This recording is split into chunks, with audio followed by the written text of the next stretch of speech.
very often people will try and argue that Jesus was being progressive in a sense, in that by basically rejecting what the Old Testament says. You've heard it said, but I say, and then he basically refutes the Old Testament position.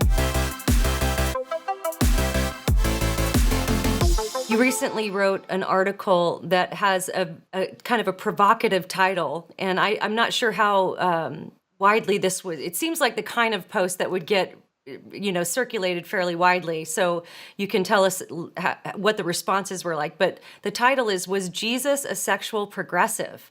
And of course, that got my attention. And this was such a great article where you talk about Jesus' view of sexuality. So I want to talk about this a little bit. You give two examples of where Jesus actually addresses human sexuality, because you'll hear people say, "Well, Jesus wasn't all that concerned about sex, and particularly he didn't really talk about homosexuality, so we don't need to worry about that so much." But you're really making the case here that this was important to Jesus, what we do with our bodies sexually. And so talk a little bit about, was Jesus a sexual progressive? Yeah, I knew that title was, at least, needless to say, mildly provocative and could be considered clickbait, but I think there's some substance behind it, and Oh, it's a fair yeah. I don't think question it's clickbait. because Yeah.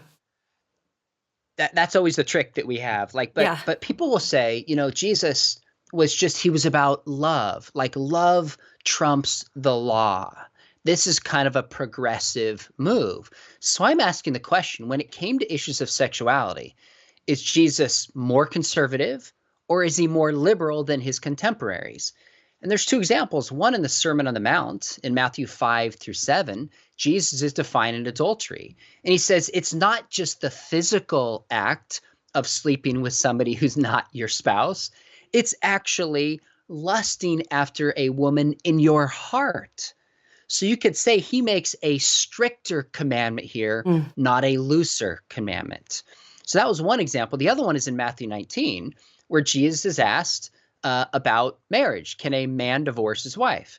And they kind of want to know, is he part of the school of Hillel, which was more liberal, that says a man can divorce his wife for cooking a bad meal, or more the group of Shammai that was more conservative?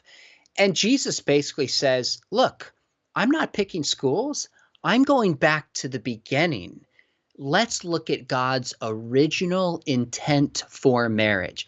He quotes Genesis 1 and he quotes Genesis 2, that God meant marriage to be one man and one woman who become one flesh for one lifetime. So Jesus is basically saying Moses might have allowed because of our human stubbornness, but that was never the way God intended it to be. So on the definition of marriage and the reasons for divorce, Jesus goes more strict than he does more liberal. So I don't see precedent to believe that Jesus is really this sexual progressive where love trumps all. I had a pastor say to me one time, he goes, Jesus said, love your neighbor.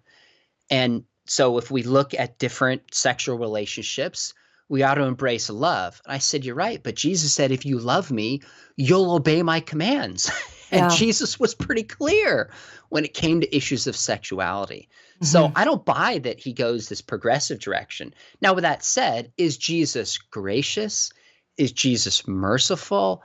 Oh, my goodness. Nobody who's ever lived shows more compassion and tenderness for those who are hurting. But he does not adopt a progressive view of sexuality.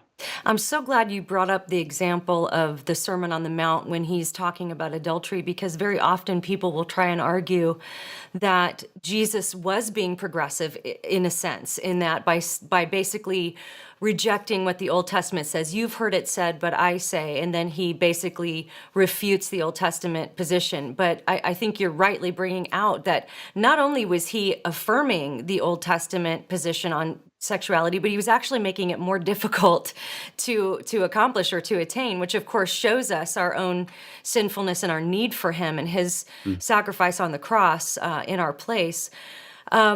So there are so many damaging distortions of sex. I mean, just in our culture with the internet and with the media and all of these different streaming platforms. I mean, it just seems like it's such an uphill battle just with around every corner, especially for young people who are seeing a lot of this for the first time. And this is what they see on Netflix is going to help form their view of sex. And so some of these things are damaging distortions of sex and love and relationships.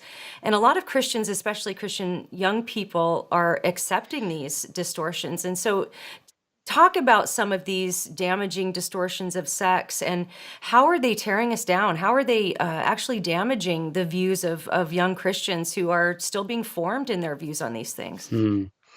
I think one damaging view is that sex is everything. It means everything. And I think you see this in the wider culture. Sometimes it's in every song, it's in every movie, it's in every, TikTok videos like crazy, you name it. And we also saw that a little bit in purity culture, that just sex is the defining issue. So I think that's Hmm. one extreme to take it too far. But it's also another extreme to say that sex really doesn't matter.